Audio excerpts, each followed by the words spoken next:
আমার স্নেহের সকল ছাত্রছাত্রীকে রাজু স্যার ম্যাথ সলিউশনে স্বাগতম। আজ আমি তোমাদের কোষে দেখি 3-এর অঙ্কগুলো শেখাবো। আমি তোমাদের খুব সহজ পদ্ধতিতে এবং সঠিক নিয়মে অঙ্কগুলো শেখাবো। তোমরা পুরো ভিডিওটা ভালোভাবে দেখবে, নয়তো বুঝতে পারবে না এবং বেশি দিন মনে রাখতে পারবে না। চলো শুরু করি। তোমরা অঙ্ক করার আগে অবশ্যই খাতায় কিন্তু মার্জিন টেনে নেবে। মার্জিন টানলে কী হয়, খাতা দেখতে ভালো লাগে, অঙ্ক করতে ভালো লাগে। যে স্যার খাতা দেখে সে স্যার খুশি হয়। আমি শেখাবো তোমাদের কোষে দেখি 3-এর অঙ্ক লিখে নিচ্ছি। দেখো, কোষে দেখি 3। তোমরা অঙ্ক বোঝার সময় অবশ্যই কিন্তু পাশে বই রাখবে, তাতে তোমাদের বুঝতে সুবিধা হবে।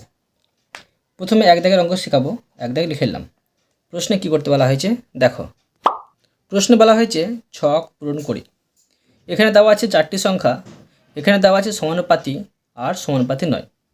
আমি তোমাদের সুন্দরভাবে ছক তৈরি করে বুঝিয়ে দেখাবো কোনগুলো সমানুপাতি আর কোনগুলো সমানুপাতি নয়। দেখো, আমি সুন্দরভাবে ছক করে নিলাম এবং সম্পূর্ণগুলো লিখে নিলাম।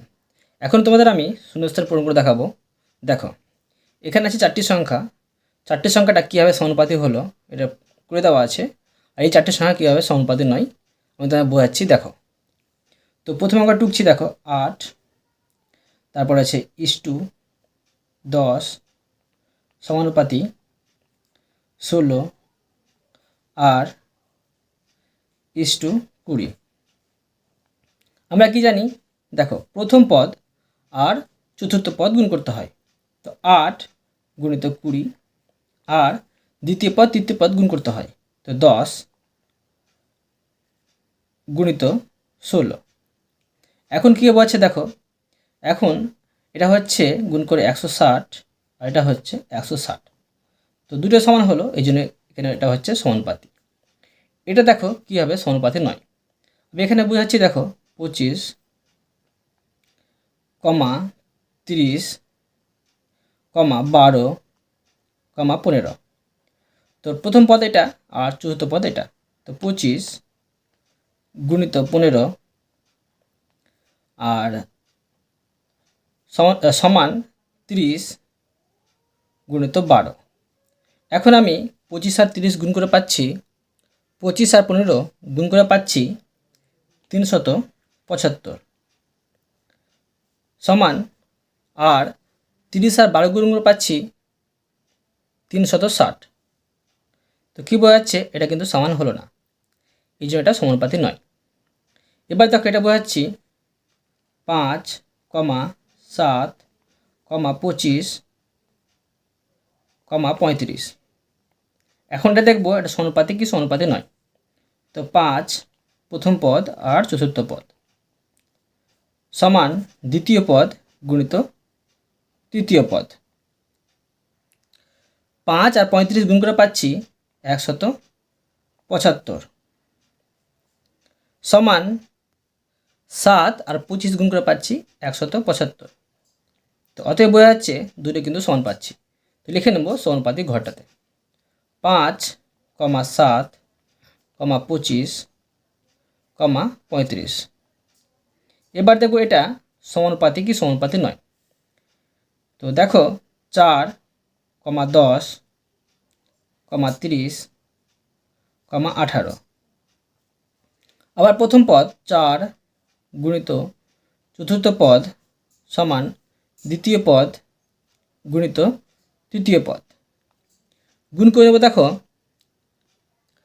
4 18 হয় 72 সমান, এটা হচ্ছে 3 10 30 আর এটা 0 মানে 300। তো বোঝা যাচ্ছে এটা সমান নয়, তো লিখে নেব এটা সমানুপাতি নয়। তো এই ঘরটা লিখে নেব 4, 10, 30, 18। এবার দেখব এটা সমানুপাতি কি সমানুপাতি নয়। 5, 10, 16, 20। আবার প্রথম পদ 5 গুণিত চতুর্থ পদ দ্বিতীয় পদ গুণিত তৃতীয় পদ। এটা হচ্ছে 5 20 100। এটা হচ্ছে 16 10 160। তো এটা কিন্তু সমানুপাতি নয়, তো লিখে নেব এই ঘরে 5, 10, 16, 20। এবার দেখো এটা সমানুপাতি কি সমানুপাতি নয়। 9, 15, 18, 30। তো এখন দেখো প্রথম পদ 9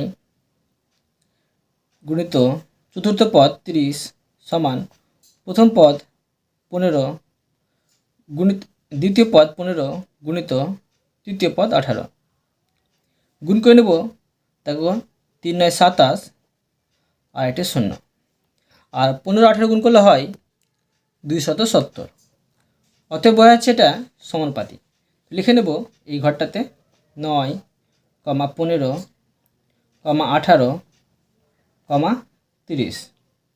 এই অঙ্কটা সুন্দরভাবে হয়ে গেল। এরপরে দেখো 2 নম্বর। 2 দাগ দিয়ে দিলাম। প্রশ্নে কি করতে বলা হয়েছে দেখো।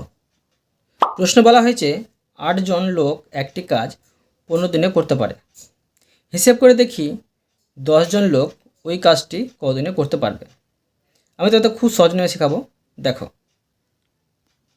প্রথমে লিখতে হবে গণিতের ভাষায় সমস্যাটি হলো বা অঙ্কের ভাষায় সমস্যাটি হলো। গণিতের ভাষায় সমস্যাটি হলো। এখন দেখো প্রশ্নে বলা হয়েছে যে কত দিন করতে পারবে, মানে দিন বের করতে বলা হয়েছে। তো যেটা বের করতে বলবে সেটা কিন্তু তোমাকে ডান দিকে লিখতে হবে দিন। আর প্রশ্ন দেওয়া ছিল লোকের সংখ্যা, তো এখানে লিখব লোক। আর বন্ধনীর মধ্যে লিখব জন।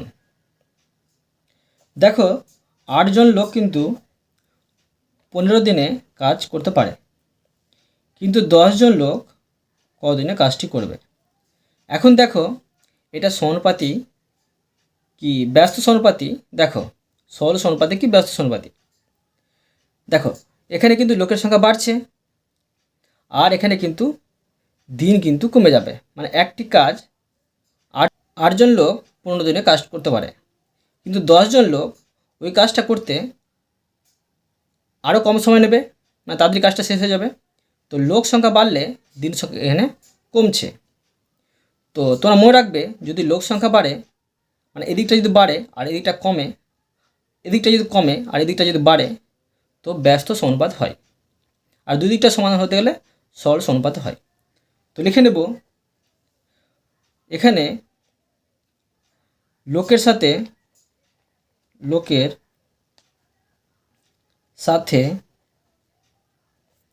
দিন ব্যস্ত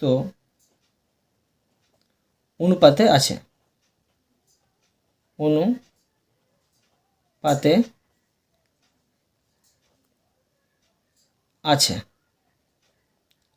এবার দেখো এটাকে সমানুপাতিতে সাজিয়ে নেব।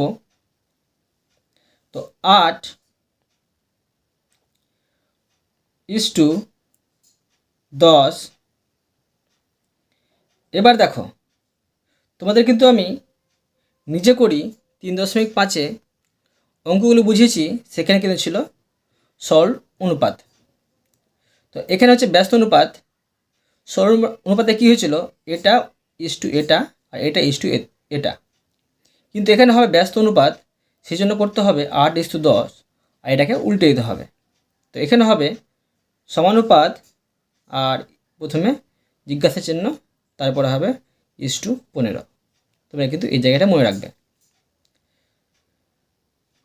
এবার দেখো প্রথম পদ 8 গুণিত চতুর্থ পদ 15 সমান দ্বিতীয় পদ 10 আর তৃতীয় পদ হচ্ছে জিজ্ঞাসা চিহ্ন। এখন আমি এই জিজ্ঞাসা চিহ্নের জায়গাটায় উত্তর বের করবো, সেই জন্য এটিকে আমি এদিকে নিয়ে আসবো, এইটি এদিকে নিয়ে যাবো। তো দেখো 10 গুণিত জিজ্ঞাসা চিহ্ন 8 গুণিত 15। এবার দেখো এবার করতে হবে যে জিজ্ঞাসা চিহ্নের অ্যান্সারটা বের করতে হবে। তো জিজ্ঞাসা চিহ্ন সমান 8 গুণিত 15, আর এখানে ছিল 10 গুণ হয়ে, এখানে আছে ভাগ হয়ে। কাটাটি করে নেব। এটা আছে 5 দিয়ে 10, এটা আছে 5 দিয়ে 3 5 15, এটা আছে 4 2 8।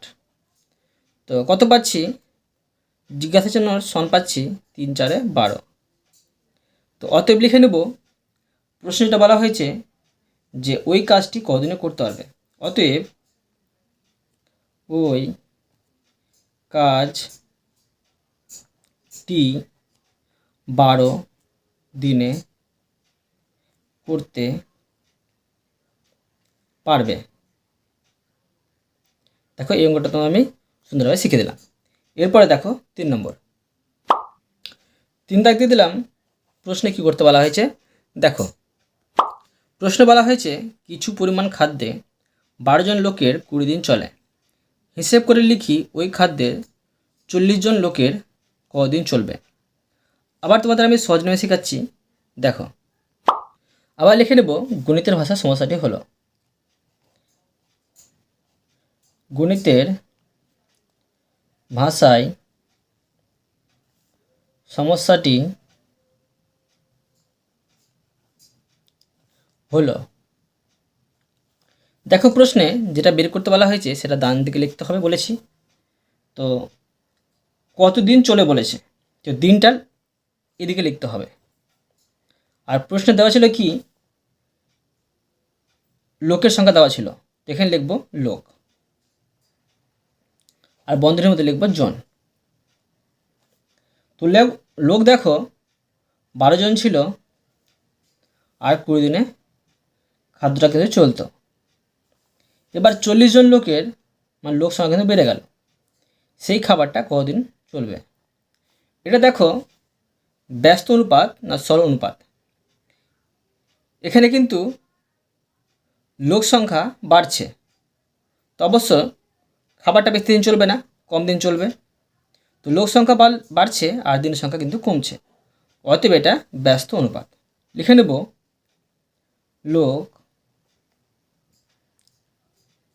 লোকের সাথে দিনের ব্যস্ত অনুপাত, লোকের সাথে দিনের ব্যস্ত অনুপাত।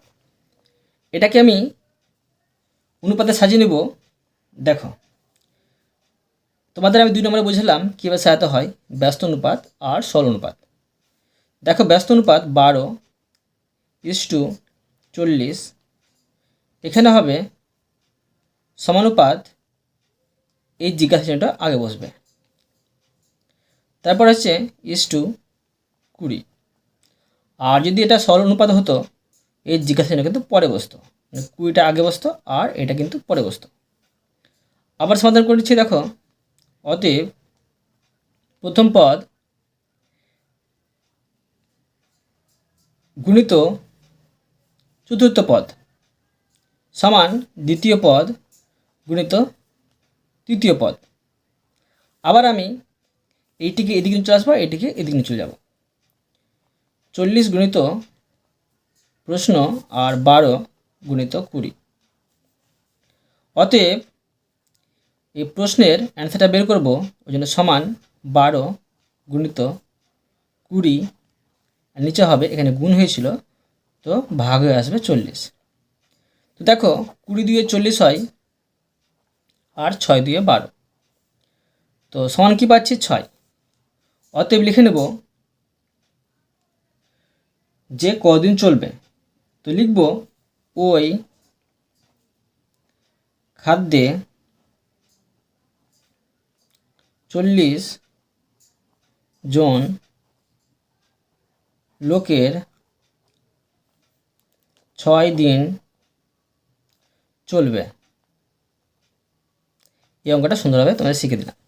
এরপরে দেখো 4 নম্বর। 4 দাগ দিয়ে দিলাম।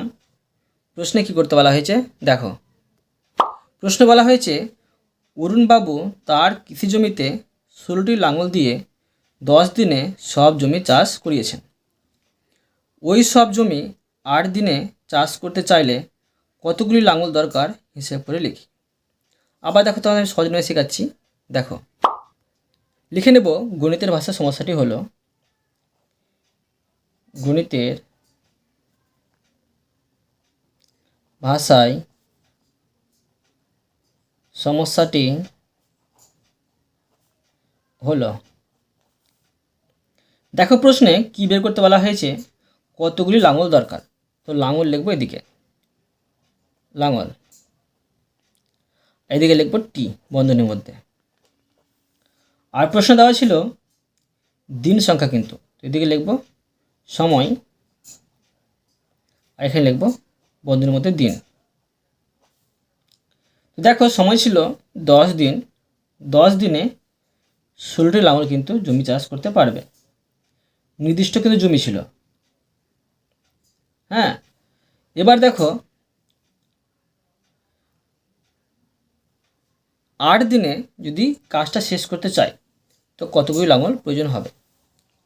এখন দেখো এখানে সময় কিন্তু কমে গেছে, তো লাঙল অবশ্যই কিন্তু বাড়বে, বেশি লাঙল লাগবে সময় কমলে।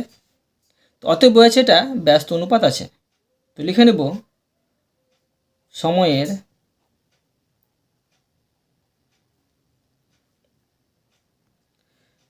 সাথে লাঙল ব্যস্ত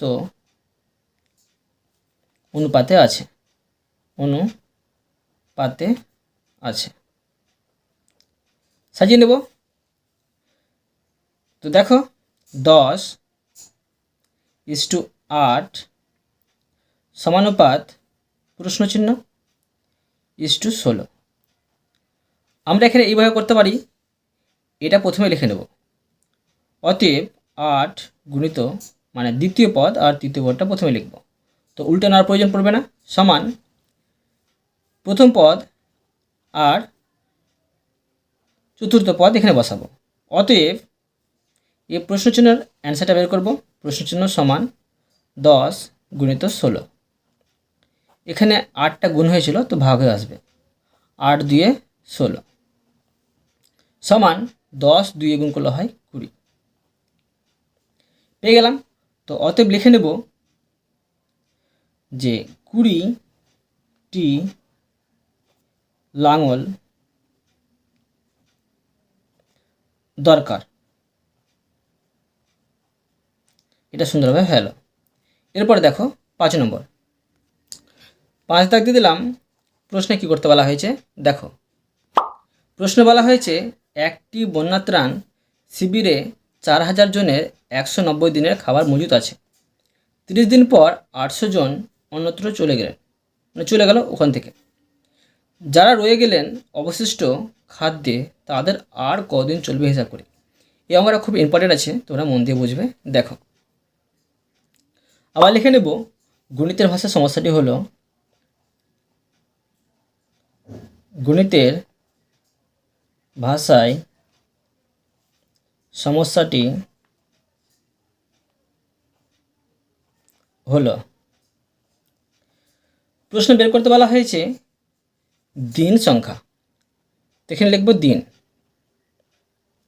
আর এদিকে লিখব লোক সংখ্যা মানে জন, লিখে নেব জন। তো দেখো 4000 জনের 190 দিনের কিন্তু খাবার মজুদ আছে। এবার দেখা গেল 30 দিন পর 800 জন কিন্তু চলে গেল, তো এখান থেকে 30 কিন্তু কমে যাবে, 30 কমে যাবে, তো সমান কত হবে 160। আর 800 জন কিন্তু অন্য জায়গায় চলে গেল, তো এখানে করব 4000 বিয়োগ 800 সমান, এখানে হবে বিয়োগ করলে হয় 3200, আর এখানে হবে প্রশ্নচিহ্ন। এবার দেখো এখানে লোক সংখ্যা মানে জন কিন্তু কমে গেল, তো লোক কমে গেলে খাবারটা কিন্তু বেশি দিন চলবে, তো দিনটা বেশি যাবে, এই জন্য এটা হচ্ছে ব্যস্ত অনুপাত। তো অতএব লিখে নেব জনের সাথে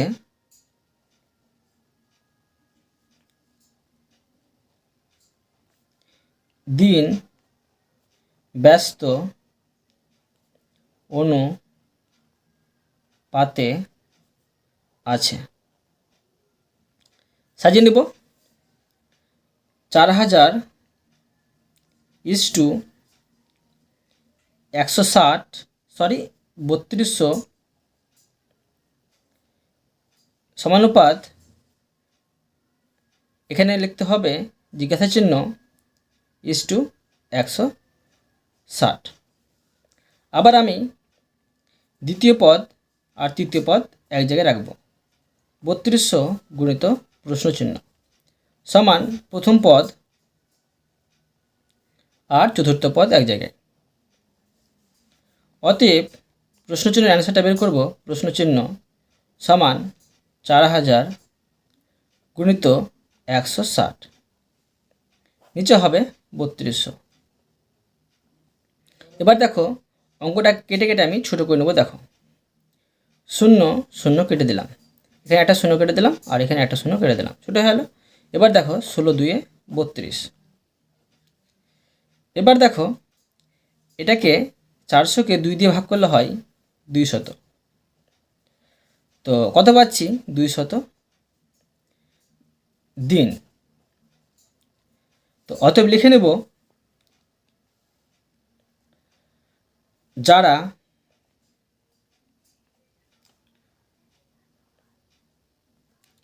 রয়ে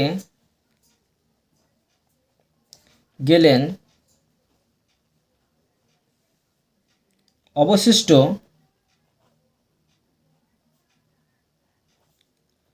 খাদ্য তাদের আর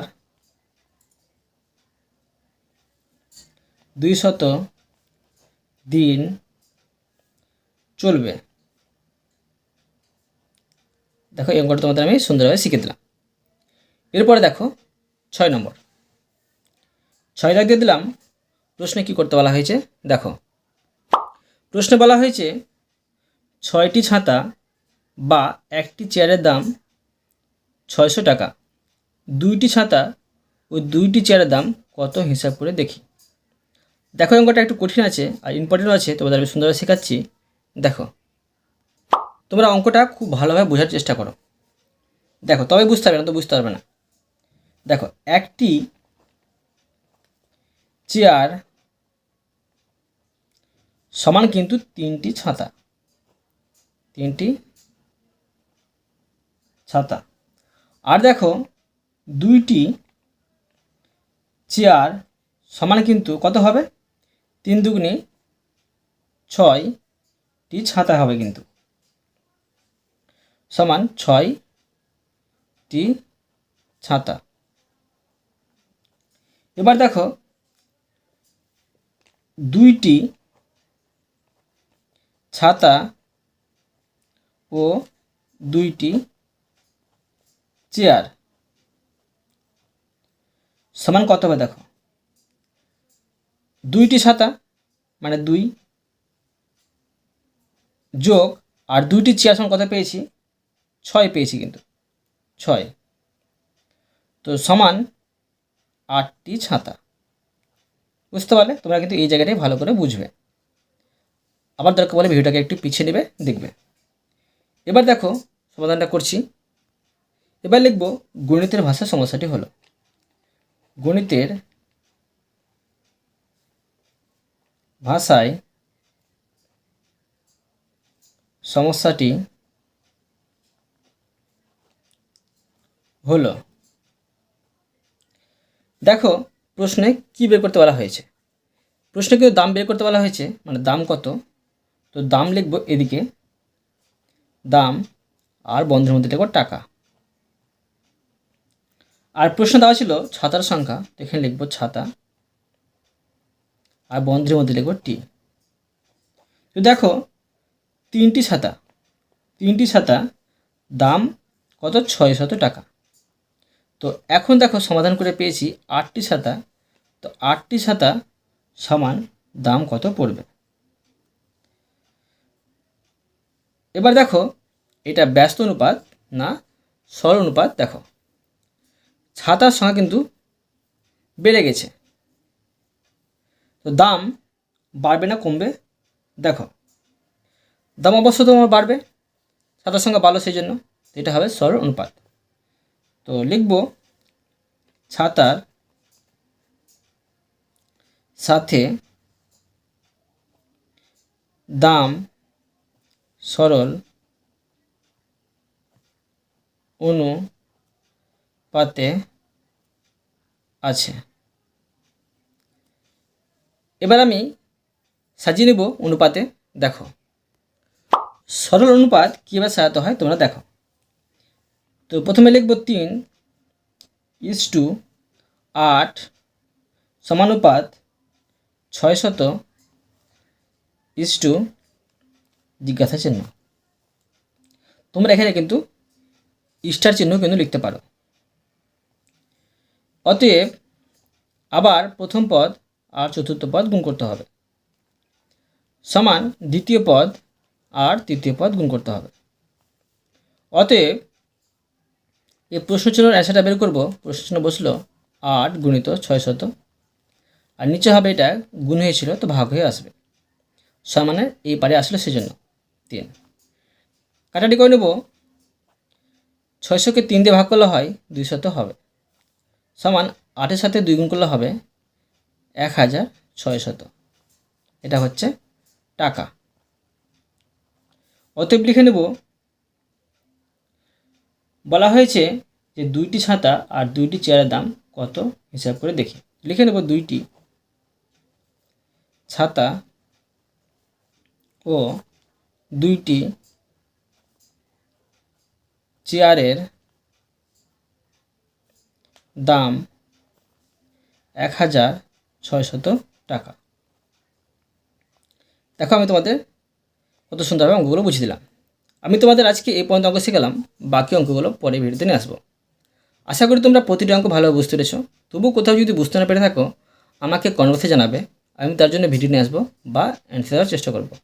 আর অবশ্যই তোমরা এই ভিডিওতে লাইক করে দেবে এবং পরবর্তী অঙ্কের জন্য চ্যানেলটিকে সাবস্ক্রাইব করে নেবে। ধন্যবাদ।